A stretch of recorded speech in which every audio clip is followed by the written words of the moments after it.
Some books look so beautiful on the shelf. Not only for their aesthetic virtues, but for what their spines say about the owner. The 4 hardbound volumes of Donald Knuth's The Art of Computer Programming, all snug in their dark purple case, send a clear message: step aside, muggles, because you're in the presence of a real programmer. A serious practitioner of computer science. Bill Gates once said, "If you think you're a really good programmer, read Art of Computer Programming. You should definitely send me a resume if you can read the whole thing." For me, the act of ordering this series felt like a major professional accomplishment. I allocated a special place on my shelf for these books before they arrived, as one might make room out in the barn for a shiny new mainframe. The weight of their authority was so great that they became immovable. So I never read them, and this isn't really a book review of the series. Sorry, not sorry. This also isn't one of those reviews where the reviewer walked out of the movie early, in disgust. Knuth's books are epic, and he is truly a master of the fundamentals of computer programming, its origins in mathematics, and the intersection of the two fields. So much respect. It's just that I'm not worthy of the depths of TAOCP. I've read the preface of Volume 1 3 or 4 times, and I've tried to imagine how it would feel to complete the entire series. I would disconnect from the internet for a few months and move alone to a cabin on a Wyoming mountaintop with a ream of paper, a couple boxes of pencils, TAOCP, a few supplementary math books, and a 90-day supply of Adderall. I would take long hikes in the mountains, thinking deeply about the fundamental algorithms. No laptop, no Wi-Fi, no electricity, these are all distractions. After sunset I'd read and work problem sets by candlelight, and my dreams would be joyrides through a universe of harmonic numbers, binomial coefficients, and nonlinear data structures. But that's never going to happen. So, yesterday as I was reviewing the preface again, I felt I should pause and reflect on my journey so far.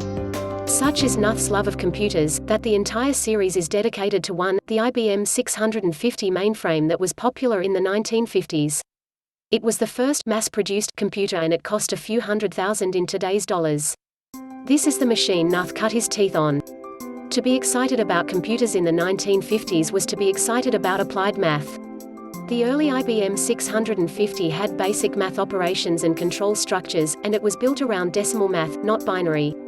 There was no display and no command line. The human was the operating system, a control console allowed the operator to start and stop programs and so on. Say you wanted to write a program to generate Fibonacci numbers. Fortran didn't exist yet, that came 4 years after the 650 was released. So, in those early years you had to write out the machine-level operation codes for what you wanted to do, and then hand-assemble your program and punch out a deck of cards with your program stamped into them using a key punch machine. There were a couple ways to optimize your program. You could design a faster algorithm or deploy data structures that are better suited to the problem. You could also optimize how your program loads and runs, working with the grain of the machinery. Magnetic drum memory, a forerunner to the modern hard drive, was the primary memory for the 650, and it was very slow. So your goal as a programmer was to minimize the rotational latency of the 12,500 RPM drum machine such that all of your code and data would be easily within reach of the CPU at the right moment during execution.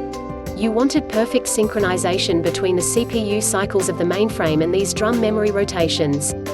Computer programming was forged here, at the rough intersection of mathematics and mechanical engineering. It could be completely understood by one very smart person. That is no longer true. Knuth and the programmers of that era had to be smarter than the IBM 650. They understood every vacuum tube and control switch. We are no longer smarter than our computers in this way.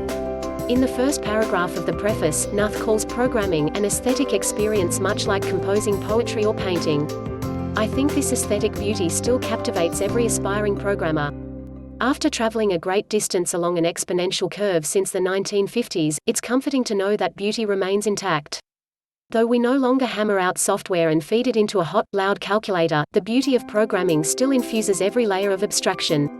I wonder how the performative nature of writing software was shaped by the constraints of hand assembly within 8 kilobits of memory, and by the labor of crafting punch cards. I imagine writing code in Knuth's time had the thrill and the risk of walking a high wire. Small mistakes were painful. Since then, decades of abstraction have stacked up like a pile of mattresses, and most of us just roll around on top. The short feedback loop and malleability of today's software comes with a price. While software development can be much more playful today, it's also easier to hack before we think, and it can create a lot of problems. Great software still does require a lot of thought, and with ease we lose rigor. The IBM 650's constraints were hard and fast, and today's constraints are softer and often self-imposed. The tiny screens of mobile phones have heralded a wave of innovations in economical software and interface design. And it strikes me that whoever chooses the constraints of the target development environment is choosing the playing field for our future innovations.